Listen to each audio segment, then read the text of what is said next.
Hi guys, সবাইকে জানাই শুভ সকালের শুভেচ্ছা। চলে এসেছি হাঁটতে। হাঁটা অনেকক্ষণ হয়ে গেল। একটু বসে আছি, পায়ে প্রচুর ব্যথা।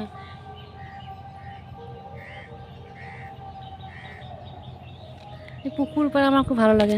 কত সুন্দর পুকুর। তো মজার বিষয় কি হয়েছে জানেন তো? গতকাল এই পুকুরের সাইডে দেখেছি অনেক মাছ মরে পড়ে আছে। দেখি তাহলে নিয়ে যায়, যা বাজারে মাছের দাম, তো বিশ্বাস করবেন না, ওই জন্য না কোনোদিন নিতে নেই। কোনোদিন নিতেই নেই কোনো কিছু। তাও জিজ্ঞেস করে নিয়েছিলাম। ওই মাছ কাটতে গিয়ে আমি এমন কাটায় বেঁধেছে এখানে, আবার জীবনে আবার কোনোদিন ফ্রি জিনিস নেবো না, কোনো দিনই না। তো এত মাছ কেন মরছে এটাও তো দেখতে হবে। তো জানি না এই পুকুরের কে মালিক আছে, তো জানি না সে আমার ভিডিও দেখে কি না। এটা হচ্ছে কোন্নগরে। কোন্নগরে যে কানাইপুর আছে ওখানে পুকুরটা দেখায়।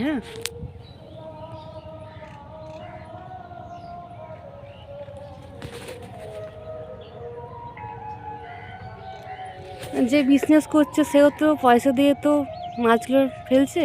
যদি অত মাছ মরে যায় প্রতিদিন, তাহলে কত তার ক্ষতি হচ্ছে। তো তাকে উদ্দেশ্য করে একটাই বলা যে এগুলো দেখবেন।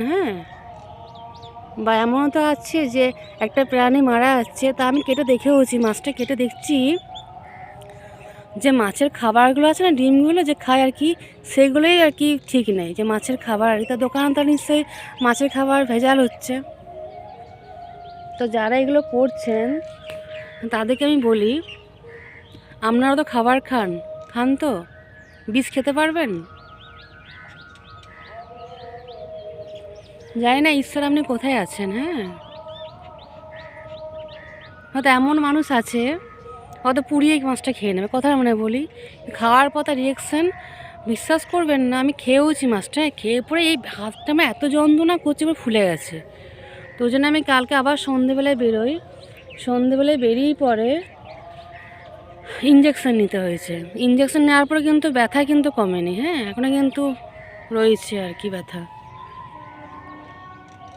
আমি দেখলাম এত মাছ রয়েছে পুকুরে, তার নিয়ে যায়। এখানে মাছের যা দাম বাজারে, একের একটা 100-200 গ্রাম মাছ দেয় না।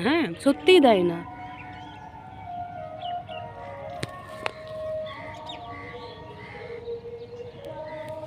কেন দেয় না আমি বুঝতে পারি না।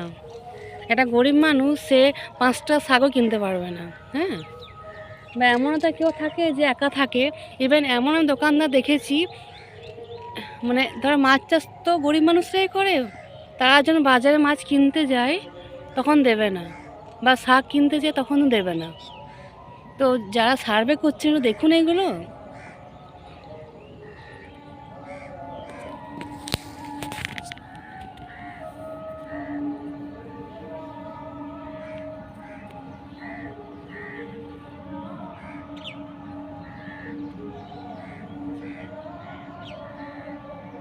জানি না আমার মতো এরকম কেউ আছে নাকি যে পেলে কুড়ি নিয়ে চলে যাও, তারপর খেয়ে পরে হয়তো অনেক রকম রোগ দাঁড়িয়ে যায়। তো তাদের উদ্দেশ্যে এটাই বলা যে কখনোই কোনো জিনিস পড়ে থাকলে বা যদি কেউ জিনিস দেয়ও না, তাও নেবে না, তাও খাবে না, তাও ঠিক আছে।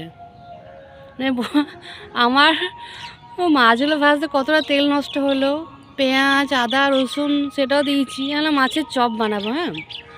ওই যে ফিশ ফ্রাই হয় না, তো একটু সন্ধেবেলায় খেয়েছি। খাওয়ার পর এত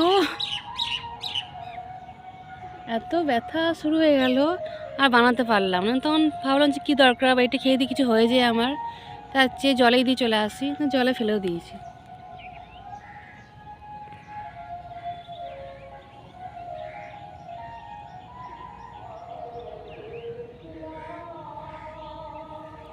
ব্যাস এটুকুই বললাম। আর এমনও তো আছেন যারা পশু পাখির ডাক্তার হন, যাদেরকে বলে ভেটেরিনারি ডক্টর। দেখুন যে এইটুকুটুকু মাছ মরে যাচ্ছে। এইটুকু এত বড় এইটুকুটুকু মাছ মরছে। তো তাদেরও তো উদ্দেশ্য করে বলা আছে, একটু দেখবেন যে মাছগুলো কী জন্য মরে যাচ্ছে। আর যে ব্যবসা করছে সে নিশ্চয়ই টার্গেট করে ব্যবসাটা করছে, যে এই সময় আমি এত মাছ আমি ওখানে পাঠাবো। কথা মানে বলছে, আমি কিন্তু ব্যবসা করি না, তাও বলছে আর কি। তো তার তো অনেকটা ক্ষতি হয়ে যাচ্ছে না, হচ্ছে তো। সে হয়তো কাউকে দিয়ে পুকুর দেখাশোনার দায়িত্ব দিয়েছে, অবশ্যই দিয়েছে।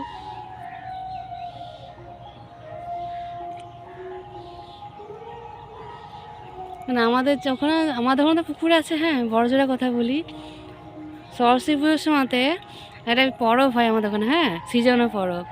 সেখানে প্রচুর মাছ আর কি আমাদের রান্না হয়, হ্যাঁ, 3 দিন ধরে সেটা হয় খাওয়া। এরকম তো হতে পারে, এখান থেকে তো মাছ যেতেই পারে বা অন্য জায়গায় যেতে পারে, তো তার কতটা ক্ষতি হচ্ছে, হ্যাঁ, হচ্ছে তো।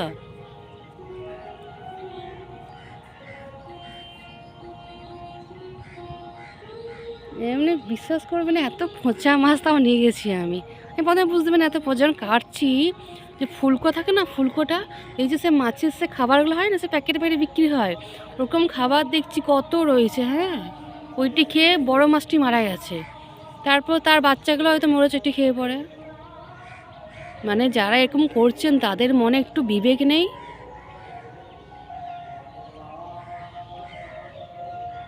না, এটা হয়তো মাছ মারার হয়তো প্ল্যান, হয়তো তার সাথে হয়তো তার শত্রুতা আছে, হতেই তো পারে।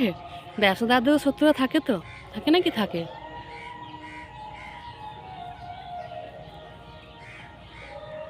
আর আমার মতো এরকম অনেক ভিখারিও আছে, যারা মাছটি খেয়ে রান্না করবে, রান্না খেয়ে পরে তার এখানে সেখানে ব্যথা শুরু হয়ে যাবে, কারণ বাজারে এগুলো মাছের প্রচুর দাম, সবজির প্রচুর দাম।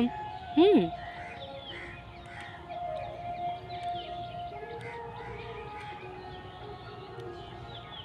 আর তারা আবার খুব ভিআইপিও হয় যারা এগুলো করে আর কি, হ্যাঁ, তাদের কাছে প্রচুর থাকে টাকা পয়সা অর্থ, হ্যাঁ, তারা কি বুঝবে গরিব মানুষের কষ্ট।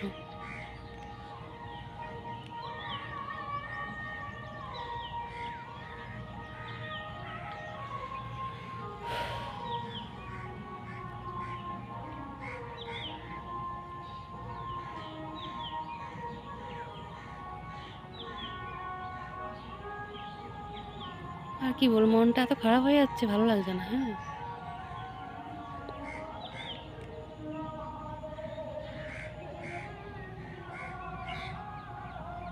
কাকু উদ্দেশ্য যদি বলি যে এগুলো দেখবেন, কথা মানে বলছি সরকারকে, বা সরকারের তো ডিপার্টমেন্ট থাকে, কিছুই হয় না, এত কিছু বলেছি, কিছুই হলো না। হুম। প্রকৃতি দেখবে নাকি, নেচার দেখবে, আর কি বলবো আর। আর যারা এসব বদমাইশি করছেন, তারা সারা জীবন বদমাইশি করুন, হ্যাঁ। আর তারা বাজারে গিয়ে বেশ ভালো ভালো মাছও কেনে, তাদের কাছে থাকে প্রচুর প্রচুর অর্থ।